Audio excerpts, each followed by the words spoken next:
இந்த உள்ளே இருக்கிற விதையெல்லாம் எடுத்துகிட்டு பாசிப்பருப்பு ஒரு 3/4 கப்பு பாசிப்பருப்பு சேர்த்துருக்கேன்.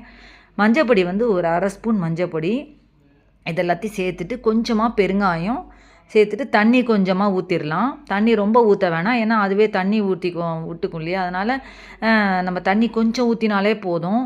ஏன்னா இந்த மாதிரி காய் எல்லாமே தண்ணி ரொம்ப தேவையில்லை ஊற்றுறதுக்கு. இப்போ இதை நல்லா குக்கரில் வேக வச்சு எடுத்துகிட்டு வந்துடலாம். ஒரு 5 விசில் வேக வச்சு எடுத்துகிட்டு வந்துடலாம். இப்போ இதுக்கு பார்த்திங்கன்னா நான் வந்து இந்த இதில் வந்து தேங்காய் எடுத்து வச்சுருக்கேன். ஒரு 4லேயே 5 ஸ்பூன் தேங்காய், 1 ஸ்பூன் ஜீரகம், பச்சை மிளகா பார்த்திங்கன்னா 2 பச்சை மிளகா தான். அது ரொம்ப காரம் போடவும் தேவையில்லை நமக்கு. இப்போ அதெல்லாம் சேர்த்து இப்போ தண்ணி ஊற்றி இதை நல்லா அரைச்சி எடுத்துகிட்டு வந்துடலாம். இது ஒரு மிக்ஸி ஜாரில் சேர்த்துருக்கேன். இப்போ இதை அரைச்சி எடுத்துகிட்டு வந்துடலாம்.